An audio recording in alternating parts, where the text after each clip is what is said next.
Welcome to Cora's Cottage, where things are homegrown and handmade.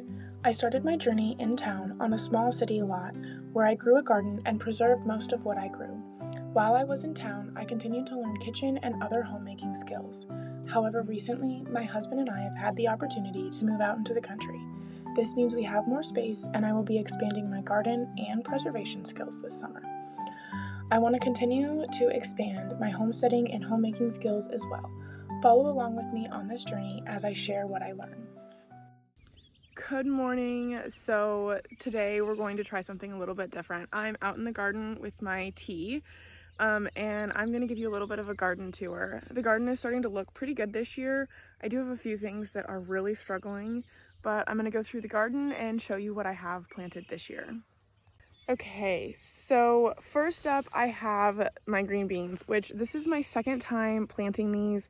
It has just been a rough year. The first time I planted them, it was super wet and rainy and cold right after I planted them, and I'm pretty sure that the majority of them ended up rotting in the ground. So this is my replant, and it's better, but it's still not a great stand. So hopefully between these 4 rows, I can get most of the green beans we need for the year, but I'm a little concerned. So we'll see how this goes. Up next, I have potatoes. So this year I planted 2 50-foot rows of potatoes. This year I tried it a little bit different. I had the space to go ahead and plant them in ground, as you can see, instead of in the tubs, which is what I've done in prior years. And I was able to get them held this weekend, and I'm trying something else new where I'm taking all of the blooms off. So any blooms that I see, I don't think I see any this morning, but I would take them and snap them off. I've heard that that helps them set on more potatoes because it sends the energy down to the potatoes instead of sending it to the blooms. So we'll give that a try. Next to the potatoes, I have 2 50-foot rows of carrots, or almost 50-foot rows. Way down there on the end, I have maybe 3-4 foot of beets in this first row. These need thinned really badly, but they are doing really well, other than being a little bit overcrowded at the moment. Next to those, I have 8 rows of onions. So in this first row, I have, maybe 10 feet of some sweet onions that I'll have for fresh eating, and then the rest of them are all yellow onions for storing.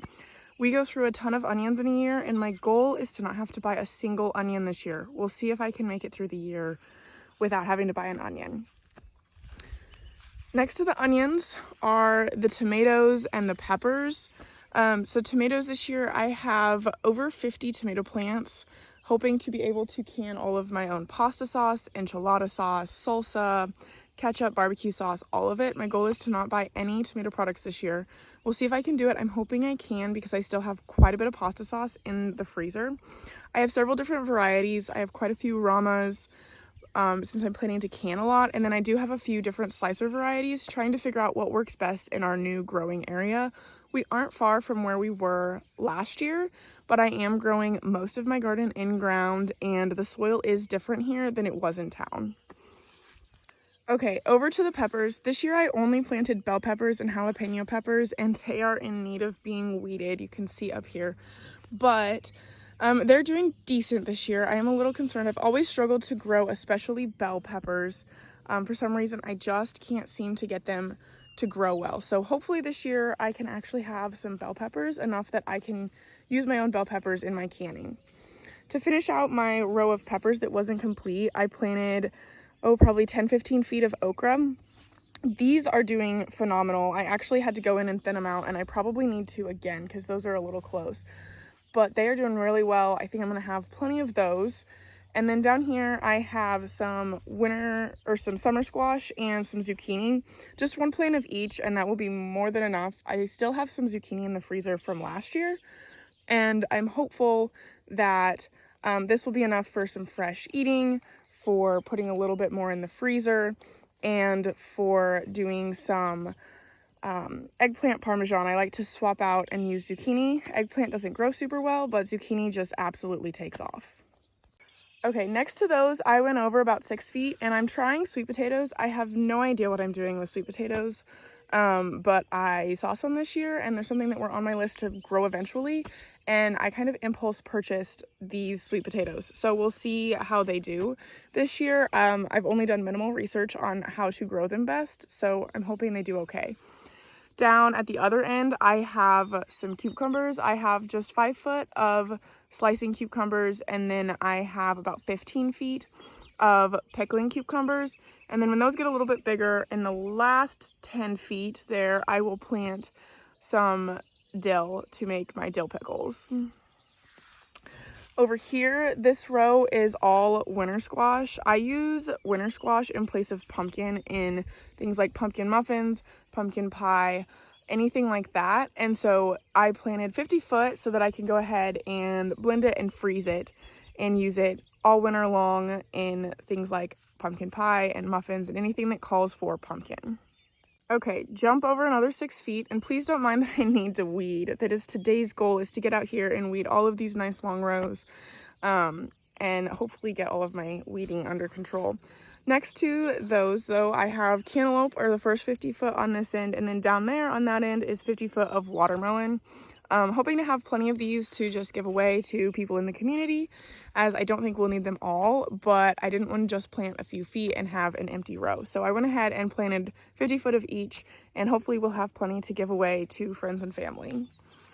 Next to those, I have a row of large jack-o'-lantern pumpkins and some mixed Baby Boo and Jack Be Little pumpkins in this row.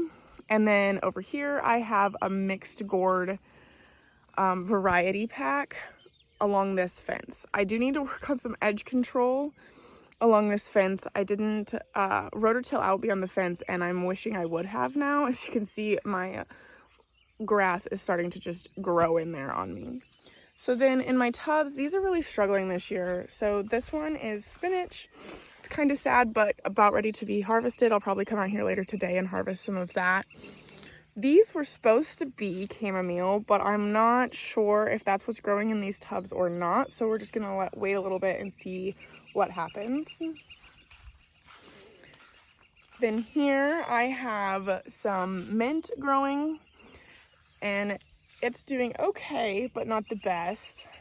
And then I have cilantro in these tubs, and then 3 tubs of basil, which my basil is doing great, but I realized after I planted that I've got a little bit of a slope going on in these tubs, and so all of my seeds went to that end as I watered, so very heavy on the back end of these tubs. Next to that, we have some cabbage, which I got planted super late, so we'll see if anything comes of my cabbage. I'm hoping so, but I did, like I said, get it planted really late. Okay, another test plant this year were my broccoli and cauliflower, and it looks like I'm having some issues with bugs, which I've heard that can be an issue, and I have not sprayed anything or done anything to prevent bugs, and I'm thinking I probably should have, so we'll see. And these, like the cabbage, also got in really late, so I don't know if they'll make anything, especially now that the bugs have decided to start attacking them. But I will keep an eye out and see if anything comes of them. If not, I think I will try to plant some fall cabbage, or excuse me, broccoli and cauliflower in some of my tubs that did not make it. Okay, the only flower bed I had time to do anything with this year is this one with the lavender up front, and the dogs are loving it, so I have to cage them. I'm gonna work on getting a fence across the front here because the dogs love to lay in this back corner here, and I think it's because I put down cedar mulch and it helps keep the flies away.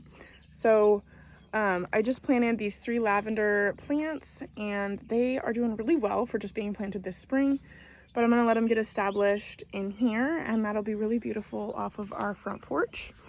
And then I have several of these small planters that I have around. I have 3 here and 3 out on our deck, and I planted marigolds in most of them to just help with some mosquito prevention when we're sitting outside.